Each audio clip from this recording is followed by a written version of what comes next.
सबसे पहले वीडियोस को देखने के लिए चैनल को सब्सक्राइब करें और बेल आइकन को प्रेस करें।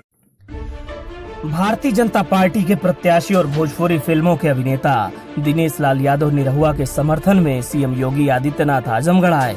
उन्होंने जनसभा की। इस दौरान सपा बसपा गठबंधन पर जमकर निशाना साधा। गुरुवार को आजमगढ़ लोकसभा क्षेत्र के खरियानी स्थित हाइडिल मैदान में जनसभा को संबोधित करते हुए सीएम योगी आदित्यनाथ ने कहा, इस बार हमारा लक्ष्य 74+ सीटों का है। आजमगढ़ की सीट 74वीं होगी। उन्होंने कहा, लोग निरहुआ को नचनिया कहते हैं, हमारी नजर में निरहुआ कला और संस्कृति की पहचान है। योगी आदित्यनाथ ने कहा कि कभी आजमगढ़ कला और संस्कृति के लिए जाना जाता था, लेकिन समाजवादी पार्टी ने इसे आतंक का गढ़ बना दिया। सपा बसपा सरकारें अपराधियों को आश्रय देती हैं, यह बटला हाउस जैसे कांड का समर्थन करते हैं। योगी आदित्यनाथ ने कहा कि आजमगढ़ पर लगा यह बदनुमा दाग आज भी नौजवानों को झेलना पड़ता है। बाहरी किसी जिले और राज्य में कमरे नहीं मिलते, काम नहीं मिलता। योगी ने कहा कि आजमगढ़ के साथ मेरा भावनात्मक जुड़ाव है, क्योंकि मुझ पर हमला हुआ था तब पूरा आजमगढ़ मेरे साथ सड़कों पर निकल पड़ा था। मोदी सरकार फिर एक बार मोदी सरकार, यानी हर व्यक्ति की एक चाहत है कि मोदी जी फिर से प्रधानमंत्री बने। तो भाइयों बहनों, जब उत्तर प्रदेश में 2014 में हम 80 में से 73 सीट जीते थे, इस बार लोगों ने पूछा कि क्या आपका लक्ष्य है, तो मैंने कहा 74+। तो कहा 73 तो सीट जीते थे, 74वीं सीट कौन होगी? तो मैंने कहा आजमगढ़ होगी। और यही अपील करने के लिए मैं आपके बीच आया हूं। क्या आप 74वीं सीट भारतीय जनता पार्टी को आजमगढ़ देने जा रहे हैं? इधर पूछ रहा हूं, बीच में, इधर। और भाइयों बहनों, मैं इसीलिए आपके बीच आया हूं, आजमगढ़ को एक पहचान दिलाने के लिए। आप सब जानते हैं, आज देश और दुनिया के अंदर समाजवादी पार्टी और बहुजन समाजवादी पार्टी ने आजमगढ़ को इतना बदनाम करवा दिया है। आपने देखा होगा जब यहाँ बटाला हाउस का कांड हुआ था दिल्ली में, कितनी बदनामी हुई थी आजमगढ़ की। और तब मैं स्वयं आजमगढ़ आया था, आजमगढ़ में मुझ पे भी हमला हुआ था, लेकिन हमले की परवाह के बगैर आजमगढ़ के एक एक व्यक्ति के सम्मान और स्वाभिमान की रक्षा का जो कार्यक्रम हम लोगों ने उस समय जगाया था, आज आजमगढ़ की उसी पहचान को दिलाने के लिए हम लोग आए हैं। कभी आजमगढ़ की पहचान यहाँ के साहित्यकारों से, यहाँ के कलाकारों से, यहाँ के हरिहरपुर जैसे घरानों से होती थी, और आज आजमगढ़ को सपा बसपा ने आतंक और अपराध का गढ़ बना करके बदनाम करने की जो कुत्सित चेष्टा की है, इससे उभारने के लिए हम लोग आए हैं। भाइयों बहनों, आजमगढ़ के सामने पहचान का संकट किस रूप में होता है?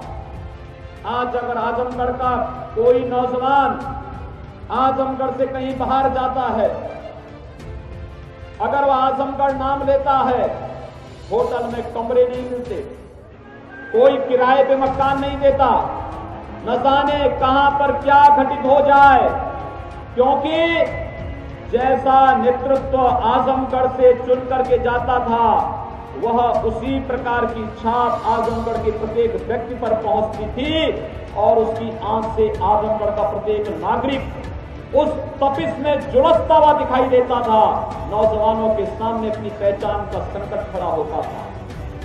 और इसीलिए मैंने भोजपुरी का एक सुप्रसिद्ध स्टार आपके सामने दिया है, जो आपकी कला, आपकी परंपरा, आपकी संस्कृति और आपकी विरासत को लेकर के, जिसने गरीबी झेली है, गरीबी देखी है, और गरीबी में संघर्ष करते हुए अपनी एक मुकाम बनाई है, और अपनी इस पहचान बना करके आज आजमगढ़ को भी एक नई पहचान दे सकते हैं, और इस पहचान को देकर के यहाँ के युवाओं के जीवन को उज्जवल राह दिखा सकते हैं।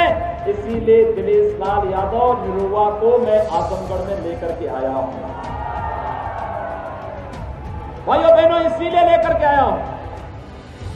हमने कहा कि नहीं, जो लोग निरहुआ के बारे में कहते हैं कि नचनिया है, नहीं, उनको बताया जाना चाहिए कि एक कला और संस्कृति का प्रतीक है और इस कला और संस्कृति के प्रतीक के साथ आजमगढ़ को जोड़ना है। आजमगढ़ को आतंक और अपराध के साथ नहीं जुड़ने देना है।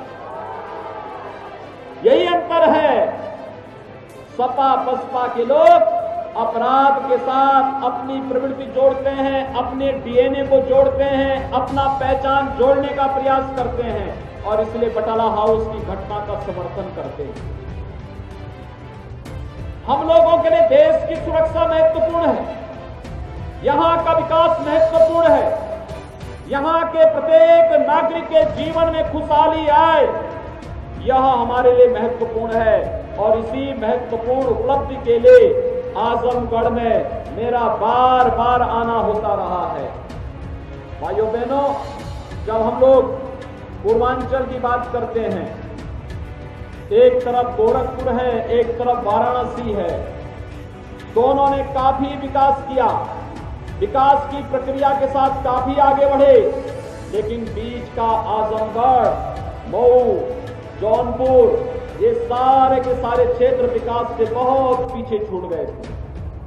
आजमगढ़ से निकला हुआ व्यक्ति, गाजीपुर से निकला हुआ व्यक्ति, मऊ से, घोसी से निकला हुआ व्यक्ति, लालगंज से निकला हुआ व्यक्ति, अभयनगर से निकला हुआ व्यक्ति जब बाहर जाता है खूब प्रगति करता है, खूब मेहनत करता है, खूब अपने पुरुषार्थ के बल पर, परिश्रम के बल पर खूब यश प्राप्त करता है। लेकिन आजमगढ़ के साथ इस शरीर नहीं जुड़ पाया और आजमगढ़ के साथ मेरा भावनात्मक लगाव था, क्योंकि जब मुझ पे हमला हुआ था पूरा आजमगढ़ मेरे साथ सड़कों पर निकल करके उन तत्वों का मुंहतोड़ जवाब देने के लिए खड़ा हुआ था और तब मैंने कहा था कि आजमगढ़ का विकास होना चाहिए। हमारी सरकार बनी तो भाइयों बहनों, आजमगढ़ को सबसे पहली सौगात मैंने दी कि आजमगढ़ में प्रधानमंत्री जी को आमंत्रित करके जुलाई 2018 में पूर्वांचल एक्सप्रेसवे का सबसे बड़ा भाग आजमगढ़ को दिया है और आजमगढ़ को हम सीधे लखनऊ के साथ। सबसे पहले वीडियोस को देखने के लिए चैनल को सब्सक्राइब करें और बेल आइकन को प्रेस करें।